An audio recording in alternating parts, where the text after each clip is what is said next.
Welcome to Solicited Advice to Live Your Best Life. I'm your host, Kate Hess. You're in the right place if you're tired of feeling stressed, anxious, and overwhelmed, or if your critical inner voice is the loudest voice in your head. Join me each week for actionable, healthful, and healing habits based in mental and emotional hygiene practices to help you turn your self-criticism into self-love. And along the way, bring more freedom, serenity, resilience, and joy into your life. I'm a mental and emotional hygiene coach, and I'm thrilled to join you each week to answer your questions and help you live your best life. Hi there. Thank you so much for joining me today. Today's question is a really interesting one and a great reminder that in the self-development world, there are often terms used where we have a vague idea of what they mean, but we don't always know why they're important or how to apply them to our lives. Today's questioner asks, I've been hearing a lot about the importance of grounding lately, but I'm not sure exactly what it is, how to do it, or even why I should do it. I want to start this discussion by noting that many of my self-care and self-work practices are embodied. I'm comfortable being in my body, and it feels like a safe place for me to be.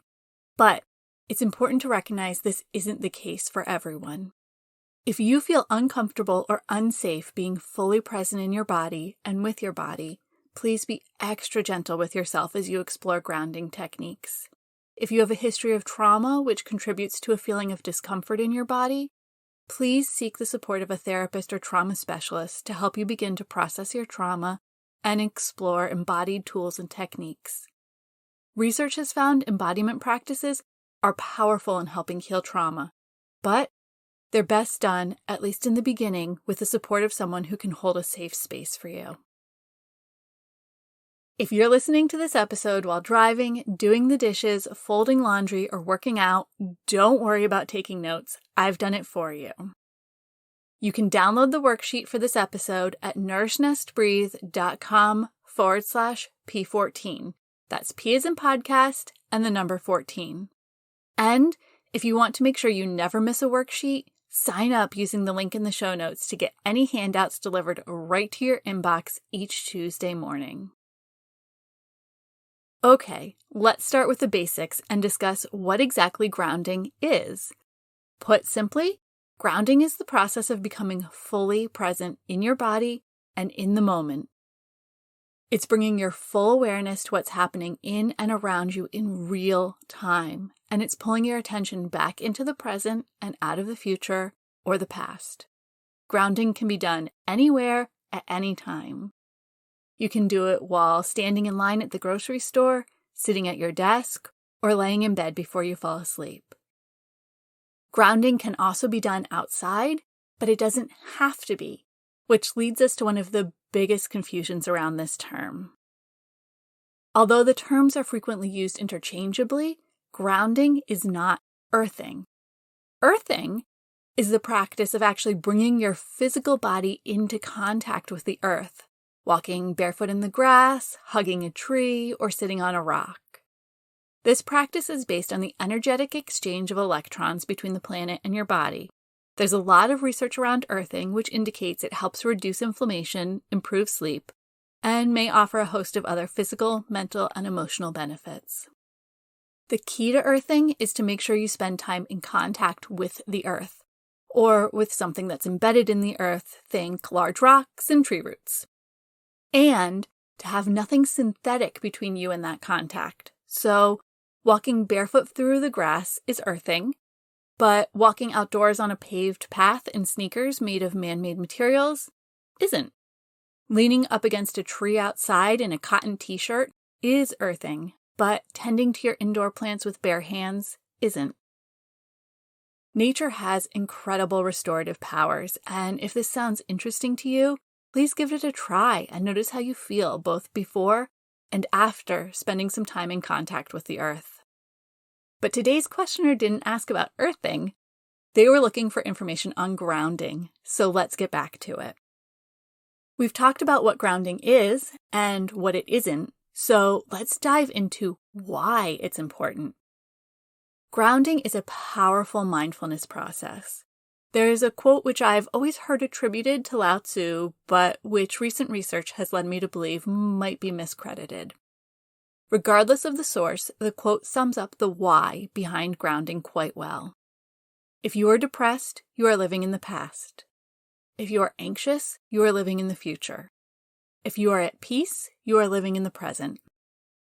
And here's a more detailed quote, this one from Eckhart Tolle. Unease, anxiety, tension, stress, worry, all forms of fear are caused by too much future and not enough presence.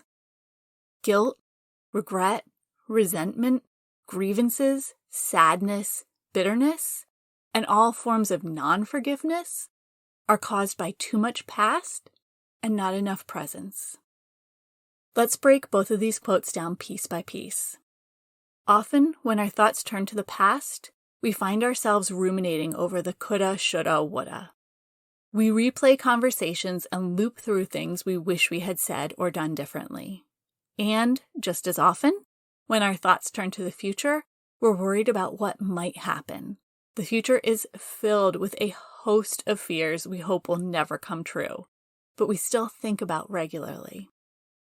Now would be a great time to download this week's worksheet. You can get your copy at nourishnesttbreathe.com/P14.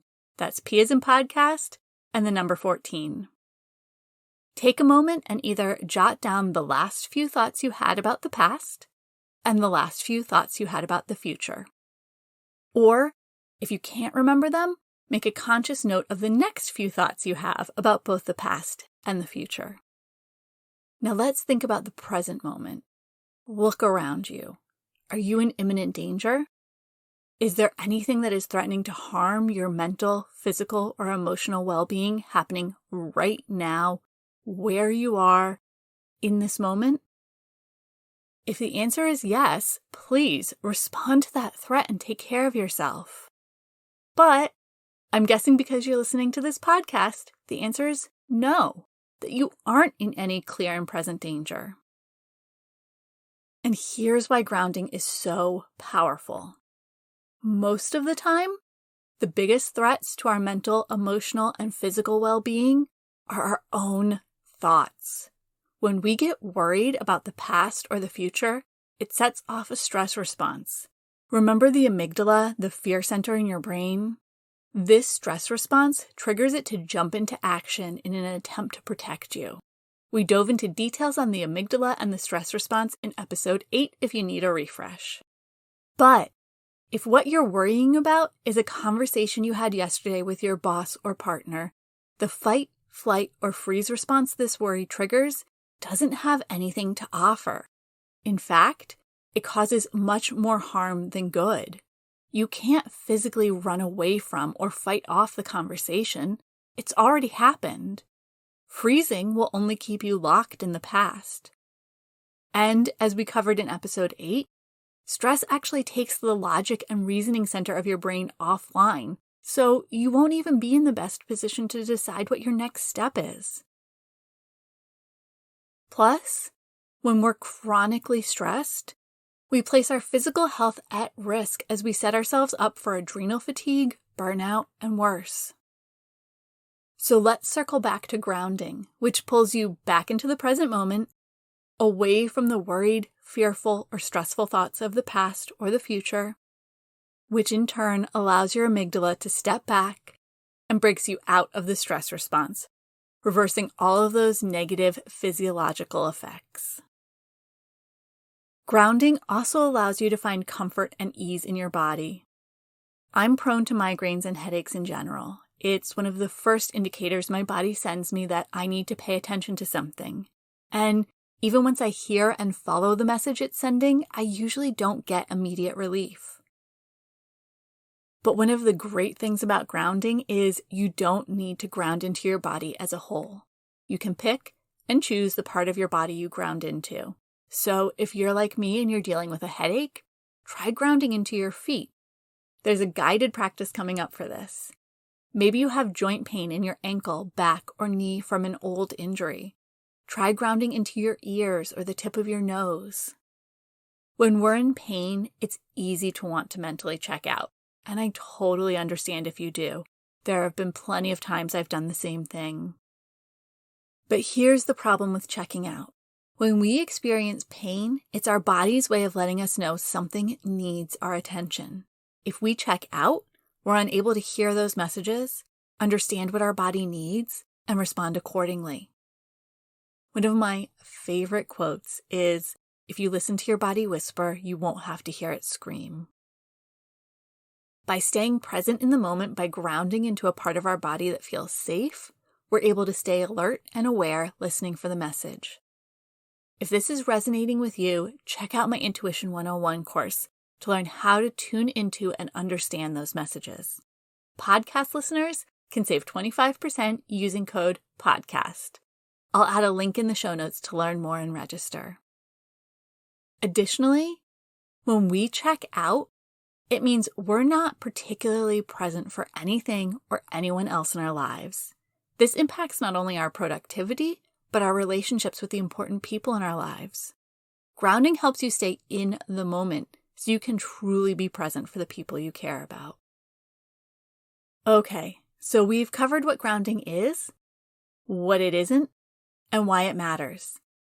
Let's get into how you can practice grounding. In episode 11, we talked about the mindful moment. Surprise! It's a powerful grounding technique. When you use a mindful moment, you bring your focus to all 5 senses, fully bringing your awareness to the sensations registered by your body in the present moment. To quickly review the technique, grab something to eat or drink. Using all 5 senses, explore that item in detail. Get as specific as possible, noting what it smells like, what it sounds like, what it feels like, what it looks like, and what it tastes like. But the mindful moment isn't the only grounding technique. Let's talk about 2 other grounding options. The first is the non-woo option, and it's similar to the mindful moment. The second is a longer visualization which brings you mindfully back into your body while also visualizing your connection to the earth. You can download each of these guided audios as a standalone practice, so you can jump right into them whenever you need. They come along with the worksheet for this episode, which you can get at nourishnestbreathe.com/P14. That's P as in podcast and the number 14. I'll add that link in the show notes. If you're listening to this podcast while driving, now might be a good time to pause and resume again when you can safely turn your focus away from the road. First, let's start with the non-woo grounding technique. You can practice this technique anytime and anywhere. You can keep your eyes open or close them. You can be sitting, standing, laying down, or even walking. The next time you find yourself struggling to be present in the moment, bring your attention to your feet. Fully notice the experience of your feet. Are you wearing socks and shoes? Are you barefoot? What is the texture on your feet? Are they hot or cold? Are your shoes tight? Are your feet tired and achy or relaxed and at ease? What does the ground feel like under your feet? Is it firm? Does it have any give?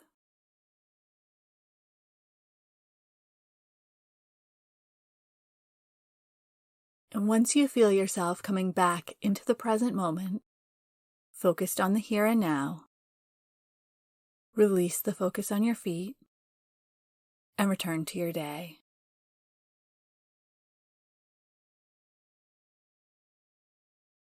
Next up is a guided visualization for grounding, which I encourage you to try even if you aren't usually a woo-woo type person. Just get curious and see how it feels to practice this different technique. This grounding visualization can be practiced while standing, seated, or laying down. Experiment to find what's comfortable for you. Begin by taking a long, slow inhalation and a full, complete exhalation.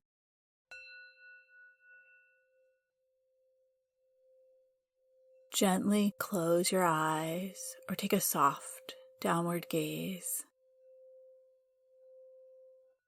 Visualize a root or cord beginning at your root chakra, Muladhara, located at the base of the spine. See that cord or root tunneling down into the ground beneath you, through the earth, moving through dirt and rocks, pockets of water, down deeper and deeper into Mother Earth's belly. Perhaps your grounding cord is a thick golden rope, or maybe it's a strong red tree root reaching down into the earth. Visualize your grounding cord in a way that feels right to you.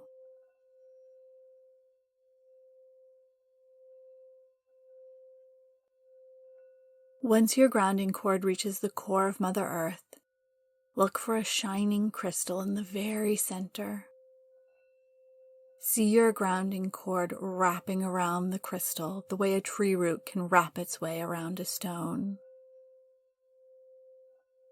If you struggle to have your grounding cord reach down into Mother Earth, ask for her assistance and she will reach up to take the end of your grounding cord and pull it down into the center of the earth, wrapping it around the crystal at her core for you.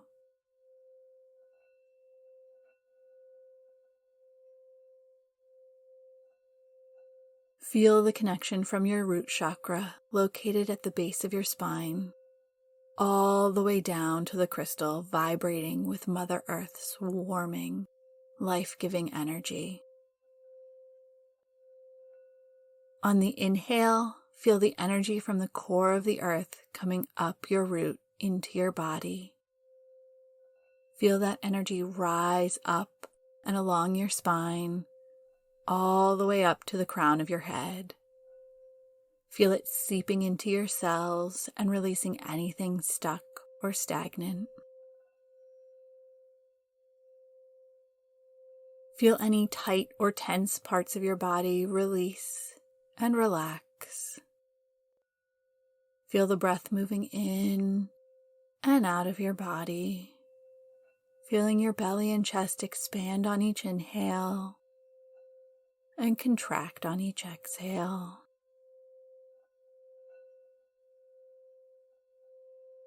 On the next exhalation, feel all the energy you've released moving down your spine, down to the base of your spine. Allow anything that no longer serves you to travel down your grounding cord, through the earth and into Mother Earth's fiery belly, where she takes it and transmutes that energy into food for flowers and trees. Take a long, slow inhalation and a full, complete exhalation before allowing your eyes to gently float open, coming back to the present moment and resuming your day. To reground throughout the day, take a moment to check on your grounding cord and ensure it's still anchored, wrapped around the crystal at the center of the earth and not flapping around behind you.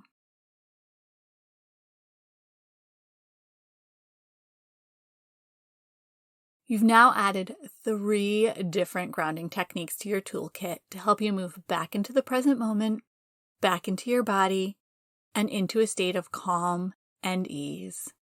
Get curious. Which one resonated most with you today? Keep in mind, you might find all 3 useful at different times and in different situations. We covered a lot today. Grab this week's worksheet. It's got an exercise to help you understand the importance of grounding, as well as the 3 grounding techniques we covered today. And you'll also get individual recordings of both grounding visualizations, so you can download them to your phone and have them ready whenever you need them. You can get the worksheet and the recordings at nourishnestbreathe.com/P14. That's P as in podcast and the number 14, and I'll add a link to that in the show notes.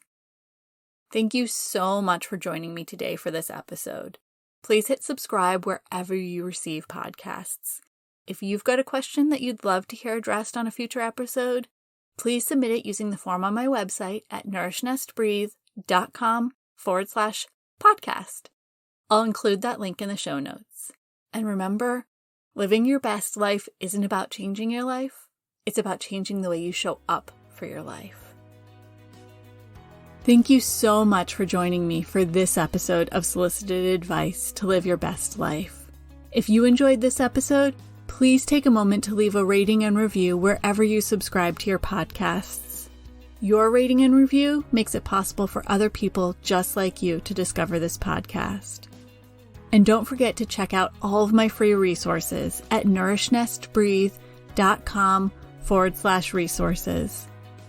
I'm sending you a great big hug. You've got this.